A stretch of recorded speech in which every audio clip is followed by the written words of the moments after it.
এই যে এখন বেরোলাম। এখন ভাই কুকিরা আসবে একসাথে, তারপরে ওদের বাড়িতে যাবে। ওরাও রওনা হয়েছে, আমরাও এখান থেকে রওনা হলাম, তারপরে একসাথে যাবো। তো চলো,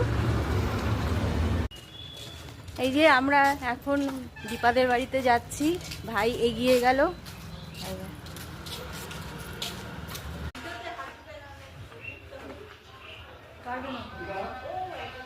দেখো বন্ধুরা, প্রতিদিন একটা গরু আসে, প্রতিদিন আসে না, এই একদিন দুদিন পর পর আসে, তাই না? এসে এই যে তাই একটু মা ওই সবজির সব চোচাগুলো সব রেখে দিয়েছে আলাদা করে, এসে খেয়ে যায়। এই তো কয়েকদিন হলো আসছে।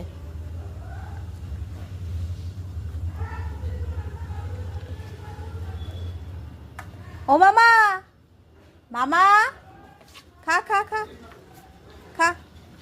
এই দেখো চুল দিয়ে, মাথার চুল দিয়ে, এই দেখো এরকম একটা গামলা নিলাম। ও মা, তোমার জন্য ওই যে চুল দিয়ে মাথার গামলা নিয়েছি। খুব ভালো করেছো।